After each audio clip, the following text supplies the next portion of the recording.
जॾहिं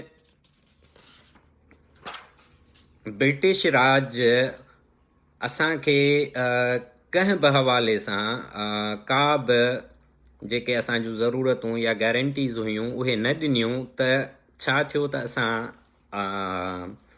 पंजाब जे कब्ज़े में हलिया वियासीं। न सिर्फ़ु असां पर ॿियूं बि क़ौमूं जीअं बांग्लादेश जा माण्हू या इन जा बलोचिस्तान जा माण्हू या पश्तून उन टाइम जेको सो इहे सभई क़ौमूं हिकु क़ौम जे हवाले कयूं वयूं जंहिंखे फीडरल या पंजाब चयो वियो। मिसाल उन टाइम जेकॾहिं असां बांग्लादेश जी प्रोडक्शन या कंट्रीब्यूशन ॾिसूं था पाकिस्तान में वेस्ट पाकिस्तान में या फीडरल में त उहो 65% हुयो, जॾहिं त वापसीअ में बंगालियुनि खे 25% पे मिलियो। त उन टाइम पहिरें नंबर ते सिंध जा बांग्लादेश जा वसीला कुतबांदा विया ऐं बांग्लादेश जे माण्हुनि खे लुटियो मारियो ऐं तंग कयो वियो। ख़ैर उन्हनि त पंहिंजी 71 में जान छॾाए ऐं पाकिस्तान मां जान छॾाई ऐं अॼु पंहिंजे ख़ुशहाल मुल्क में ऐं ख़ुशहाली तरफ़ वधी रहिया आहिनि। त अॼु उहा ई हालत जेका उन टाइम बांग्लादेश सां हुई अॼु उहा सिंध सां बि थी रही आहे। सिंध जॾहिं अॼु 65% कंट्रीब्यूशन करे थो रेवेन्यू में इन जे पाकिस्तान जे या वफ़ाक़ जे, त उते सिंध खे वापसीअ में छा थो मिले 22-23%। उहो 22-23% बि जेको सो अधु PPI जे वॾेरनि ॾे हलियो थो वञे, जागीरदारनि ॾे हलियो थो वञे, अधु नौकरशाही या जेके ऑफिसर तबिको आहे उन्हनि ॾे हलियो थो वञे ऐं कुझु जेका सो हर साल काफ़ी सारी अमाउंट वापसि थी वेंदी आहे, छो जो उहे जेके प्रोजेक्ट ठाहिणा हूंदा आहिनि उहे ठहंदा ई न आहिनि। माना उहा जेका बि असांखे हिसो मिले थो मुल्की विर्छ में त उहो हिसो इस्तेमालु ई कोन थो थिए।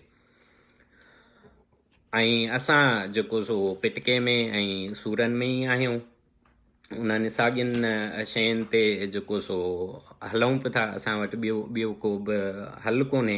हाणे उते छा आहे त असांजो जेको सिंधी मीडिया आहे, मां टॉक शोज़ ॾिसंदो आहियां या अख़बार में मुख़्तलिफ़ कालम पढ़ंदो आहियां, त बजाए जो उहे जेके बि सिंध जा शऊर रखंदड़ या सुजाग धुरियूं आहिनि उन्हनि खे सिंधियुनि खे असुलु हक़ीक़त ॿुधाइणु घुरिजे त बाबा ही जेको बि सिस्टम आहे, विर्छ आहे या ही जेको निज़ाम हले पियो थो उन में वॾो हथु पंजाब जो आहे, ॿिए नंबर ते PPI जो आहे। पर हिते पंजाब जे तरफ़ां फ़ौज जे तरफ़ां ISI जे तरफ़ां सिंध जे मीडिया ऐं प्रिंट मीडिया इलेक्ट्रॉनिक मीडिया सभिनी खे जेको सो ॾंडो ॾिनल आहे। इन जे करे केरु पंजाब जे ख़िलाफ़ु लिखणु ॻाल्हाइणु या का असुलु हक़ीक़त रखण जे लाइ तयारी कोन्हे। सॼो ॾींहुं पिटको PPI जो हूंदुनि या पिटको क़ौम परस्तनि जो हूंदुनि त बाबा क़ौम परस्त सिंध जा दुश्मन आहिनि। ही जेको सो ठीकु आहे PPI वारा जेको सो कनि पिया था, ज़ुल्म कनि पिया था, उहे बि वाठा आहिनि, उहे बि पंहिंजी कुर्सी बचाइण ख़ातिर कनि पिया था। पर कम से कम तव्हां जॾहिं असुलु दुश्मन पंजाब आहे, वफ़ाक़ आहे, उन खे या फ़ौज आहे, उन खे तव्हां छाजे लाइ हाईलाइट नथा कयो? उन्हनि ते केरु ॻाल्हाइण लाइ तयारु कोन्हे। मां अख़बार में हाणे जेको सो सन जी रैलीअ लाइ जेको सो 2-3 अख़बारनि में मां मोकिलियो, राब्तो कयो सिंध जे अख़बारनि सां, त ई जेका सो हलायो असांजी पंफलेट वग़ैरह हलायो, त उन्हनि चयो न बाबा असांखे मना थियल आहे त तव्हां जेको सो असां नथा हलाए सघूं, असांखे मोचड़नि जो ड्रिज आहे। त हाणे जॾहिं तव्हांजो इलेक्ट्रॉनिक मीडिया प्रिंट मीडिया तव्हांजो सिंधी जेको उते माण्हू वेठो आहे, लेखक या दरबारी लेखक जंहिंखे चइजे या दरबारी दानश्वर चइजे, त उहे असुलु हक़ीक़तूं असांखे ॿुधाइनि ई कोन था, सिंध जे माण्हुनि खे असुलु मामला ॿुधाइनि ई कोन था, असुलु मसइला ॿुधाइनि ई कोन था। त ही जेको फेसबुक ते मुंहिंजो अचणु या ही जेके असां प्रोग्राम कयूं पिया था, उहे इन जे ई करे असां शुरू कया त जीअं सिंध जे माण्हुनि खे असुलु हक़ीक़तुनि खां वाज़ह करे सघिजे या सिंध जे माण्हुनि खे आगाही ॾेई सघिजे।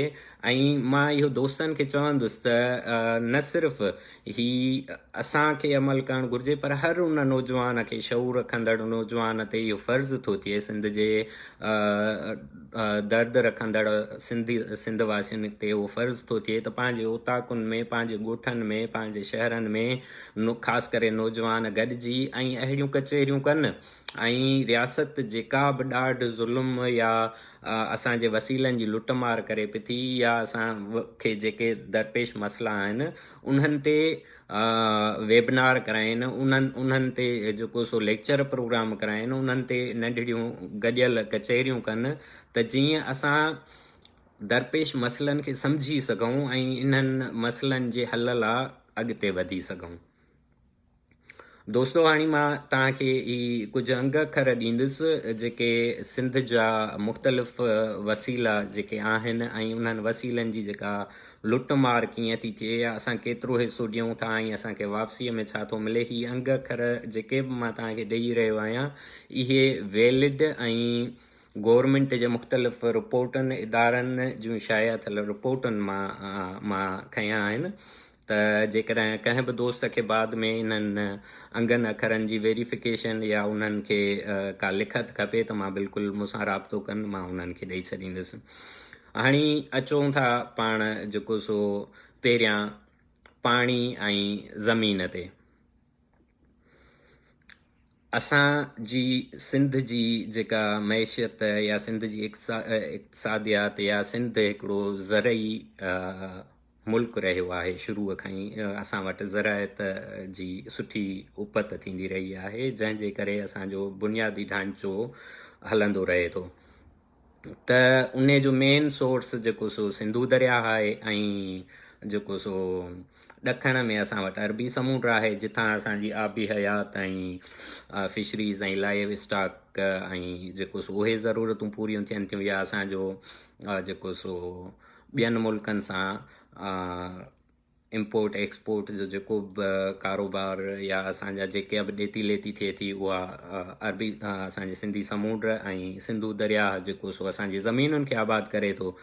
त असां ॾिसंदासीं त अवल ॾींहं खां जेको सिंधू दरिया सिंधियुनि जे लाइ ईअं सम्झो त पाणी हूअं बि माना हयाती आहे, असांजे लाइ सभु कुझु आहे।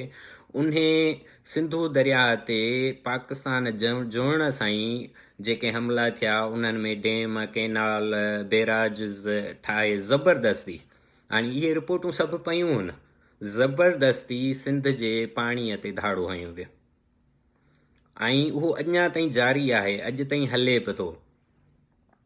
अच्छा, असांजे समुंड ते मिसाल कीअं कब्ज़ो आहे, जेके बि असांजा पोर्ट, असांजा जेके बि फिशरीज़ जा इदारा आहिनि, असांजा जेके बि साहिली पटीअ ते असांजूं जेके बि मिल्कियतूं आहिनि सिंध जूं, उहे सभु जेको सो धारियनि जे हवाले आहिनि।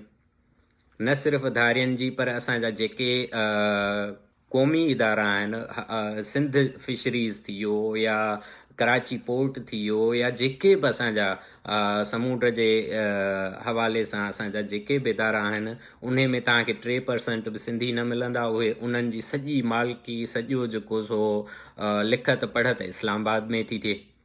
हालांकि हुअणु ईअं घुरिजे त सिंध जे माण्हुनि जे हवाले उहे शयूं हुजनि। जेकॾहिं असां माना पाकिस्तान जे उन में रही करे ॻाल्हि था कयूं, हालांकि इहो मां एज़ ए आज़ादी पसंदि सम्झां थो त हीअ असां ते कब्ज़ो आहे ऐं सिंध खे कानूनी बणायो वियो आहे, पर जेकॾहिं जेका हींअर ढांचो हले पियो थो, त उन में बि ॾिसूं त कीअं जेको सो असांखे असांजे ई इदारनि, असांजे ई वसीलनि ते ॿाहिरियां माण्हू कीअं क़ाबिज़ बणिया वेठा आहिनि। अच्छा, जेकॾहिं असां ज़रई ज़मीनुनि ते अचूं था, त सिंध जी लखें एकड़ ज़मीन ज़रई ज़मीन खां वेंदे ख़ाली पियल ज़मीन। हाणे ज़रई ज़मीन तक़रीबन तव्हांखे जेको सो रिटायर फ़ौजी जेके ॿियनि सूबनि मां अचनि था, उन्हनि खे सिंध जी ज़मीन विरहाई वई आहे। जेकॾहिं असां ख़ाली पियल ज़मीनुनि खे ॾिसूं त उन में जेको सो फ्रंटियर वर्क्स वारनि जो कब्ज़ो आहे, उन में रेंजर्स जो कब्ज़ो आहे, उन जो फ़ौज जो कब्ज़ो आहे, 7 लख एकड़ बनी जेका सो मुख़्तलिफ़ छावणियुनि में जेको सो सिंध जी हींअर हाणे एतिरियूं छावणियूं ठाहिण जी ज़रूरत कहिड़ी आहे असां वटि, पर जीअं त ही छावणियूं ठाहे धरतीअ ते असांजी ते कब्ज़ो करणु चाहिनि था, मुकमल कब्ज़ो करणु चाहिनि था। इन ई जे करे असांजी ज़मीन लखें एकड़ ज़मीन सिंध जी ख़ाली पियल उहा या छावणियुनि में तब्दील कई पई थी वञे, या त वरी मेगा प्रोजेक्ट्स जेके स्टार्ट कया विया आहिनि उन्हनि मेगा प्रोजेक्ट्स में ईअं पियो थो थिए त सिंध जे ज़मीनुनि तां सिंध जे जेका असांजो असुलु रहाकू आहे उन खे लॾाए करे उन्हनि जूं पुराणियूं वसंदियूं, उन्हनि जा पुराणा घर ड्राहे करे उते जेको सो मेगा प्रोजेक्ट्स त तरक़ी था करायूं सिंध खे। अड़े बाबा, जॾहिं तव्हां लोकल माण्हुनि जी का मालिकी कोन था कयो, वारसी कोन था कयो, उन्हनि जा अझा बि ड्राहे था छॾियो, त पोइ तव्हां ही कहिड़ी जेको सो सिंध खे तरक़ी ॾियारायो था। ऐं इहा रिपोर्ट रेवेन्यू डिपार्टमेंट जी रिपोर्ट आहे त सिंध जी 95% हींअर जेका बि ज़मीन सेल थी आहे उहा 95% ज़मीन उन जी ओनरशिप या मिल्कियत धारियनि वटि आहे। ऐं 5% बि के सिंधी न हूंदा जन नयूं मिल्कियतूं या नवां प्लाट या नयूं जेके सो मेगा प्रोजेक्ट्स लाइ ज़मीनूं वरितियूं हूंदियूं। ही सभु जेके बि प्रोजेक्ट्स आहिनि उहे सभु जेको सो धारियनि जी आबादगारी ऐं धारियनि खे ॾिना विया आहिनि।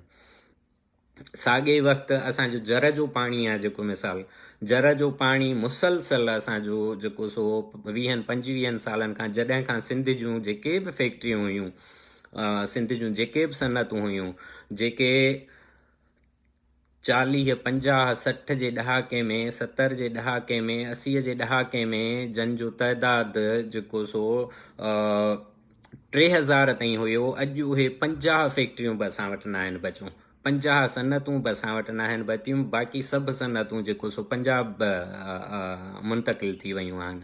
ऐं उन्हनि सभिनी सनअतुनि जो जेको जीअं त असां सिंध डाउन स्ट्रीम में आहे त जेके बि सनअतूं असां जूं पंजाब खॼी वियूं आहिनि, उन्हनि जो जेको बि ज़हरीलो पाणी आहे उहो मुसलसल सिंध में अचे पियो थो।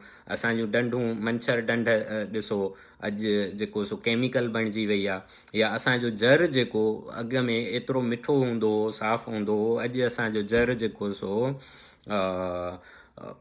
केमिकल ज़दा आहे। इन्ही जे करे असांजी सिंध जी अधु आबादी जेको सो हेपाटाइटिस ऐं मुख़्तलिफ़ अचंदड़ बीमारियुनि में वरिती पई आहे।